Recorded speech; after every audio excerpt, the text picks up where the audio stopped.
Good morning everyone. My name is Vedika from 9th C, and today I'm going to be reading the first chapter of Every Shiny Thing by Cordelia Jensen and Laurie Morrison.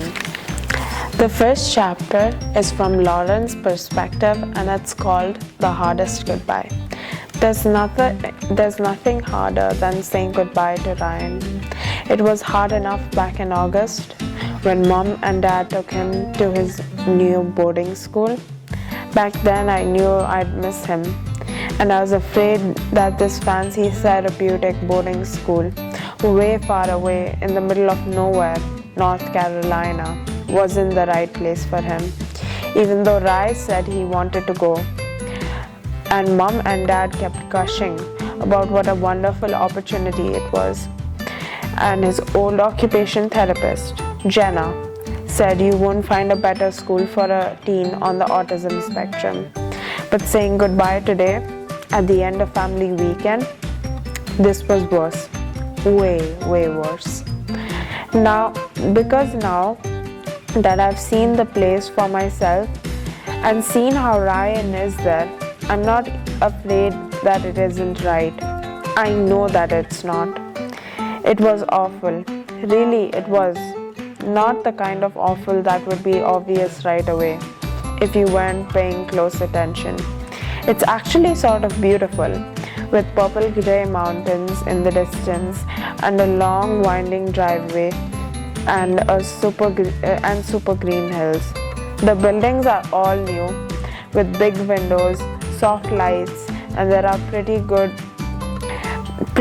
wood stables with brown and black and reddish horses, and vegetable gardens with neat rows of kale, broccoli, and beets. But it's awful for Ryan. Ryan is happiest at home, where he has his own calming corner set up in the basement and his own always tuned piano in the living room and his own fish tank to take care of. At the school, they let him set up his keyboard and teeny tiny fish tank in his room. But still, it's nothing like the calming corner at home, which took ages to get just right. He has to take piano lessons for his arts component, even though he likes to play his way. Just hearing the notes in his head, not reading the music. And he's supposed to help take care of the horses, vegetables, even though he doesn't like getting dirty. Horses and vegetables aren't therapeutic at all when it comes to Rai. That's why he got so upset yesterday when he was talking to us. And that's why he got upset yesterday when he was taking us around to see the stables and the gardens. This know-it-all occupational therapist named Scott said maybe Ryan needed some alone time in his room since family weekend can be a big stressor for students who have just gotten used to their school routine. As if we were the reason he got overwhelmed, when we weren't the ones who know how to help, as if we really weren't the ones who know how to help him the best. I was sure that Mom and Dad saw how wrong it all was too.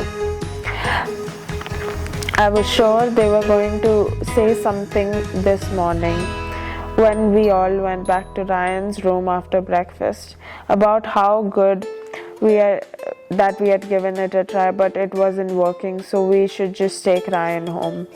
They looked at each other for an extra long time. Then Dad gave a tiny little nod, like he was telling Mom it was time to say it. My mom's eyes were a little teary, as if maybe she felt bad about how wrong they had been thinking.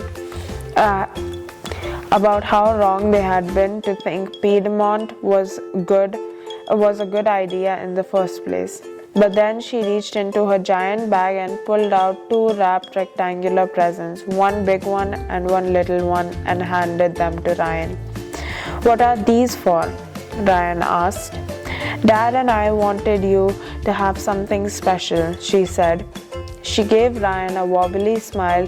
Her voice was way too cheerful for being so brave and independent. We are proud of you, buddy, Dad added. Go on, open them.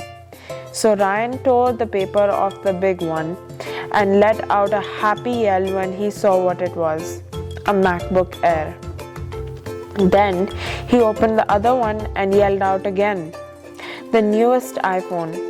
He yanked the computer out of its box first, and Dad recited the stats he had learned at the Apple Store, and how fast the processing speed was and how quickly YouTube videos were going to load. I lowered myself down to sit on the edge of Ryan's school bed, which was a boring grey comforter because his bed was too small for the green one at home. I tried to understand what was happening. It's not like Mom and Dad never bought us anything nice before. And Rai told us 100 times when the new iPhone was coming out. It wasn't a secret he wanted one.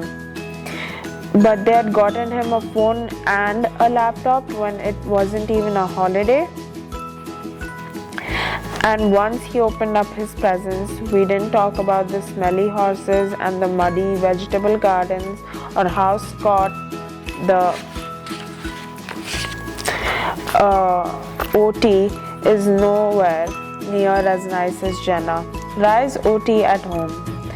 We only had talked about the apps Ryan wanted to download and a new music program that he was going to set up on his computer, which was Mom and Dad's plan, probably, to distract Ryan with these shiny new electronics to make it easier when we left.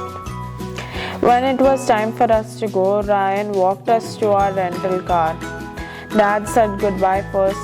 He leaned in close, whispered something I couldn't hear, and then he kissed Rai on the forehead. Then Mom clasped Rai's hand and rested her head on his shoulder for just a second, since he's taller than she is now.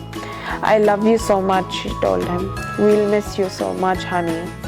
When she pulled away, tears were streaming down her face. For a fraction of a second, I felt sorry for her. But she's the one who decided it was a good idea for Ryan to go to this terrible school, where he obviously doesn't belong.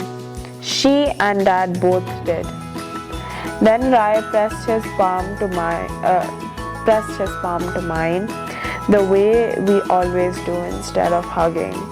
Bye, La, he said. Bye, Rai guy, I said back. And I couldn't help it. I cried too.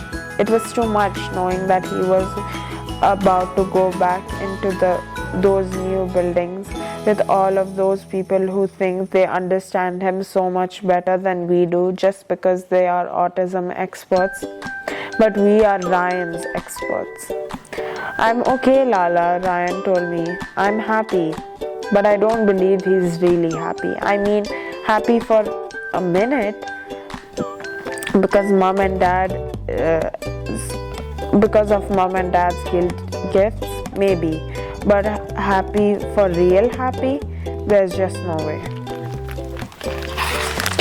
The thing about Rai is sometimes he goes along with things to that make him feel awful because he wants to make other people feel good. And then it all gets to be too much and he melts down. Like how he came along to visiting day at my camp over the summer and went to lunch in the loud cafeteria with fluorescent lights and came into my crowded cabin and that stank of Addie Lester's peach body lotion. Noises and lights and smells are so intense for him that he probably felt like someone was scratching their fingernails down a blackboard 1 millimeter from his eardrum while shining a giant searching light straight into his eyes and squirting skunk spray up his nostrils. But he did it all because he thought it was important to me. So now he might just be sticking out the boarding school because he thinks it's important to mom and dad, and there'll be nobody around but Scott, the smug OT, to comfort him when it's all too much to stick out. Are you sure you're okay? I asked him. You don't want to come home? He tapped his fingers against mine twice and then took his hand away. I'm going to go to a good college, he said. I'm going to learn so much. That's what convinced him that Piedmont Therapeutic Boarding School was a good idea. Mom took him to University of Pennsylvania a lot last year to see lectures and tour the archaeology museum. He wants to go there for college someday, so he can listen to all the history and science lectures. He wants and visit the Egyptian exhibit anytime. Mom says that now Ryan's 14, we have hit the homeschooling limit and he needs real professionals to push him so he can reach his full academic potential. But she couldn't hire tutors who would challenge him in subjects that she can't. And then he could learn enough to get ready for college and still live at home with us. In what universe is dumping him at Piedmont better than that? And okay, here's the very worst thing. Now that we have just left him at his school with shiny new electronics that won't fix anything, and horses I know he doesn't want to clean up after, and gross scale plants I know he doesn't want to water, and piano lessons that I know he must hate, there is a terrible, terrible thought I can't push away any longer. What if it's not that Mom and Rai reached the limit of how much he could learn with her homeschooling him? What if Mom and Dad have reached their Ryan limit and they've decided our lives would be easier without him? That's the end of the chapter. Thank you for Ignite Readers for bringing me to read this amazing book, and I hope you check it out. Thank you.